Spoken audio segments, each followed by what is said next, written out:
15ویں شعبان کی رات میں کام کرنے کے محض 3 کام ہیں. ان 3 کاموں کے علاوہ کوئی چوتھا کام نہیں ہے. ایک تو یہ ہے کہ اس رات میں عبادت کی جائے اپنی بشاشت کے ساتھ جتنی وسعت ہو، اس لیے کہ حدیث کے الفاظ ہیں قوموا لیلہا.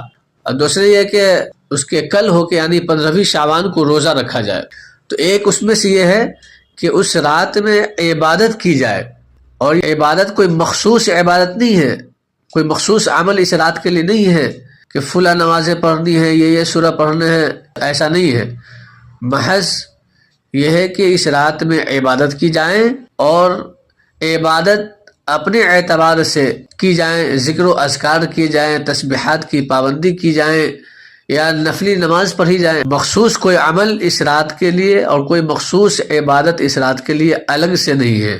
ایک بات یہ ہوئی، اور اس کے ساتھ ساتھ یہ بھی بات ذہن میں رہے کہ عبادت اس طور پر کی جائے کہ فجر کی نماز ضائع بھی نہ ہونے پائے. ایسا نہ ہو کہ رات بھر آدمی جاگے اور فجر کی نماز کو ضائع کر دے، تو پھر جاگنے کا اور پوری رات عبادت کرنے کا کوئی فائدہ نہیں ہوگا.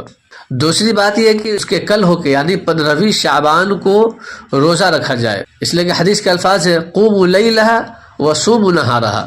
رات میں عبادت کرنا اور کل ہو کر یعنی 15ویں شعبان کا روزہ رکھنا. روزہ رکھنے کے تعلق سے حدیث یقینی طور پر ضعیف حدیث ہے، لیکن یہ بھی بات ذہن میں رہے کہ فضائل کے اندر ضعیف حدیث پر عمل کرنا جائز ہے، اور یہ تمام محدثین کا اس بات پر اتفاق ہے. اس کے بعد ایک عمل یہ ہے کہ قبرستان جانا اس رات میں. حضرت عائشہ رضی اللہ تعالی عنہ سے یہ روایت منقول ہے. تو اس رات میں قبرستان جانا یہ اللہ کے رسول سے ثابت ہے، لیکن پوری ذخیرہ حدیث میں ایک ہی حدیث ملتی ہے، اور پوری حیات طیبہ میں ایک ہی مرتبہ یہ واقعہ ملتا ہے. تو اس سے پتہ چلتا ہے کہ اگر پوری زندگی میں اگر ایک مرتبہ بھی شعبان کے مہینے میں 15ویں شعبان کی رات کو اگر کوئی قبرستان جاتا ہے تو اس سنت پر عمل کرنے والا سمجھا جائے گا. ہر سال التزام کے ساتھ اور ہر سال ضروری سمجھ کر جانا یہ صحیح نہیں ہے. تو بغیر ضروری سمجھے ہوئے اور بغیر کسی التزام کے اگر کوئی جاتا ہے تو پھر اس کی گنجائش ہے. تو خلاصے کلام یہ ہوا کہ اس رات کے تعلق سے بس 3 باتیں ہیں.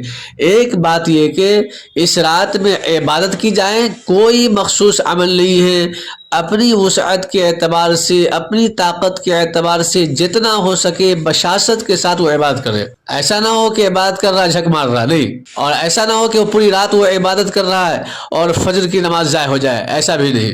اور دوسری بات ہے کہ اس کے کل ہو کر روزہ رکھے، 15ویں شعبان کا روزہ رکھے. اور یہ روزہ کوئی فرض واجب نہیں ہے، بلکہ ایک مستحب عمل ہے. اگر کوئی رکھ لیتا ہے اور راتوں کو جاگتا ہے، عبادتیں کرتا ہے، تو یہ مستحب فعل ہے. کر لیا تو بہتر، نہیں کر لیا تو کوئی حرج نہیں ہے، کوئی گناہ نہیں ہے. اور تیسرا یہ کہ قبرستان کو جانا. لیکن آج کل کی صورتحال جو ہے بالکل شور شرابے کے ساتھ، بھیڑ بھاڑ کے ساتھ، ہجوم کے ساتھ جانا، یہ کسی بھی طریقے سے صحیح نہیں ہے. لہٰذا ایسی غلطی بالکل نہ کریں. شریعت کے اندر جس چیز کو جس درجے تک کیا گیا ہے اسی درجے تک کرنا یہ سنت ہے.